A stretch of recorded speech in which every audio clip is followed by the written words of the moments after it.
जय जगन्नाथ सांग मैंने आपण मानक चैनल को स्वागत। मु सौम्या आज नहीं आसी मटर पनीर रेसिपी घरे थिबा जिनिस रे आमे मटर पनीर रेसिपी तैयारी करबा जोटा कि टेस्ट पूरा ढाबा रेस्टोरेंट स्टाइल रे आपको मिलिबो। आउ बहुत ही टेस्टी लगे रेसिपीटा। आमे कौन सी बटर क्रीम किसी भी ऐड करिने माने बहुत ही सिंपल कह गले होईची आउ बहुत ही टेस्टी भी। आउ देखंतु मोटा करछि रोटी सहित आपन खाइ परिबे, आपन परोटा सहित खाइ परिबे, जो थरे चाहुछंती आपन खाइ परिबे। एठी देखंतु एठी म नेछि पनीर पनीर को एमती क्यूब साइज रे काटी नेछि। आपन एमती टे काटी नेबे, टे बड़ बड़ साइज हेले होटल मानकरे एमती बड़ बड़ साइज रे कटा होइथाय, सेतपे मु टे बड़ बड़ साइज रे भी काटिछि। एठी देखंतु सामग्री नै जाइछि अपन देखि नियंतु। मटर मु नेछि गोटे बड़ कप रे, गोटे कप माने गोटे बाउल रे बाउल हेबो। आउ मुठी 400 ग्राम पनीर नेथिली। पियाज एठी देखंतु मुठी छोट छोट साइज बोली 5टा नेछि, जदि आपन साइज पाखरे बड़ साइज अछि 2टा नेबे बा मीडियम साइज हेले 3टा। एठी मु पूरा गोटे रसुण नेछि, ताकू भी चोपा छड़े देछि। कंचा लंका नेछि आ काजू 10 रु 12टा नेछि। आ एठी देखंतु फर्स्ट हम मटर आ पनीर को टिके सिझे देबा। मु एठी पानी बसै देछि, पानी टिके फुटी गले हम एठी मटर ऐड करबा। एटा मटर बहुत कसी अछि, माने बहुत छोट साइज मटर आ सेथ लागि मु एठी अल्प समय हम सिझाए, बेसी सिझा दरकार नै। एठी मैं ऐड करछि गोटे चम्मच चीनी। अपन चीनी देबे पूरा आपन जेमति जदि रेस्टोरेंट स्टाइल रो टेस्ट दरकार तो मटर आ पनीर रो टेस्ट टिके मिठालिया आसे। आ मटर भी भलो मीठा लगे, जदि आपन मटर मीठा अछि तो चीनी न दे परंती, नले गोटे चम्मच देबे।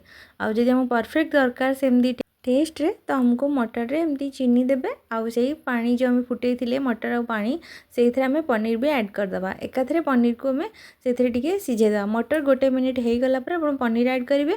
पनीर टे जदि हम एथरे दे दबा ना तो पनीर तो आहुरी भलो सॉफ्ट हो जाता है, तो खाइला बेले भल लगी थाए। एठी देखंतु मु एठी 2 मिनिट पाखापाखि एथरे टिके पानी रे हमें फुटै नबा। पानी फुटी आसलानी, 2 मिनिट हे गला पर हमें ओल्हे नबा। एठी देखंतु मु कड़ाई रे दे दोछि तेल। तेल मुठी गोटे बड़ चम्मच तेल दूची, आपन जेकोसी तेल नहीं पारे। मुझे सोरिष तेल नहीं। आउ तेल रे फास्ट दे दूची रसुण, गोटे रसुण जो ऐड करछि चोपा छड़ेकी।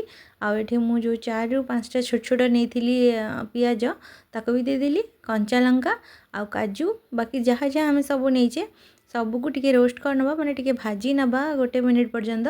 भाजवा भितर आपण वीडियोटी को लाइक कर नियंतु। आउ जो माने नुआ देखुचंदी चैनल को सब्सक्राइब मध्यम कर नियंतु। एठी देखंतु हमर एटा टिके हे गलानी, गोटे मिनिट भाजी हे गलानी।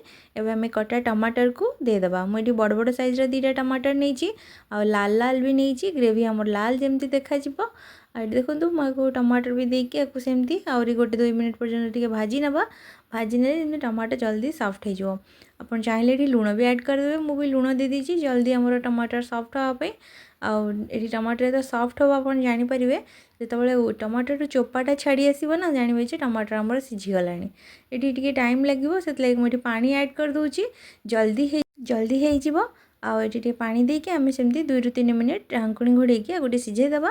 देखंतु सिझी आइथिला, मु पानी भी मर जाइची। आउ एठी हमें एबे ठंडा करनबा। ठंडा करबा गोटे प्लेट को बाहर कर अपन फैन पाखे रखी ठंडा करनेबे। मु एठी ठंडा करि नैची। ठंडा हला परे चोपा बाहर कर नैची। एबे हमें कोन करबा ना को गोटे ग्राइंडर जार रे दी पेस्ट बनै नबा। पेस्ट करबा पूर्व एथे हमें टिके दे देबा हळदी। एठी हाफ चम्मच हळदी आउ गोटे छोट चम्मच काश्मीर लाल मिर्च पाउडर दे देछि, जोटा कि कलर हमर भलो आसीबो।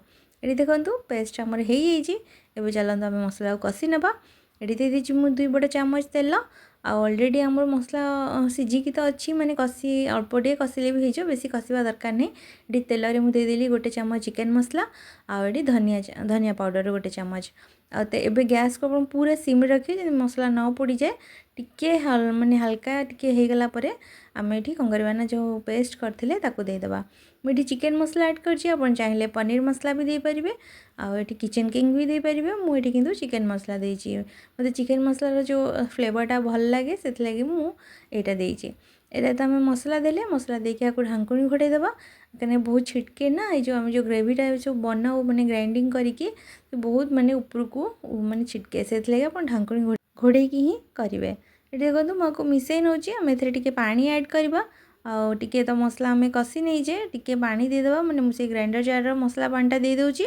आकु सेमती हमें आउ 2 मिनिट पर्यंत टिके कसी नबा। मोर बेसी समय कसिबा दरकार नै, ऑलरेडी हम मसला फर्स्ट भजा आइची। माने कंचा थिला बेले तो बेसी हमर कसिबा आवश्यक नै। टिके फुटी आसले तो ऊपर को तेल उठी आसिले हमें एथरे ऐड करबा पनीर।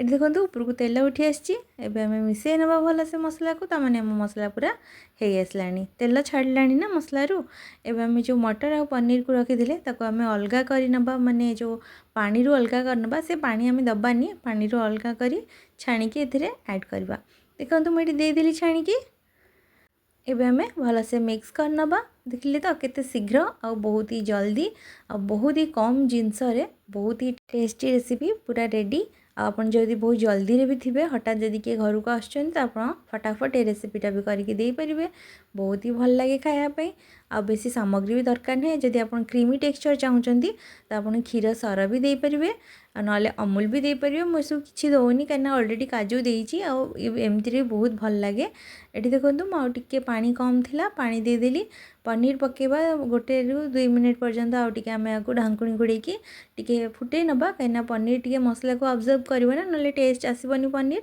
सिंपल लागिवो सेति लागि आमे टिके घोड़ेकी आकु फुटे नबा एठी देखंतु हमर पूरा रेडी हो जाइछि मटर पनीर एबे आमे एते ऐड करबा कसूरी मेथी रो गोटे चामच मु दे देली आ एठी छोट चामच गरम मसला आ एठी कटा धनिया पत्र सब देकी आमे भल से गोळै नबा देखो मिसई नेले केते टेस्टी देखा जाउची और केते सुंदर भी आपन खाए आउ एबे तो मार्केट रे ग्रीन ग्रीन मटर बहुत आसी गलानी तो आपन ए रेसिपीटी करके ट्राई करंतु बहुत ही भल लागिवो आउ समस्त को भी खाया को दियंतु आउ रेसिपीटी केमती लागिला मते निश्चिंत जणेबे आपन ए रेसिपी को रोटी बा नान जो थरे खाउचंदी खांतु बहुत ही बढ़िया लागिवो आ परोटा सहित बहुत ही भल लागे खाया पे आउ रहुची पुणी देखा पड़े नेक्स्ट वीडियो रे सेति पर्यंत राधे राधे।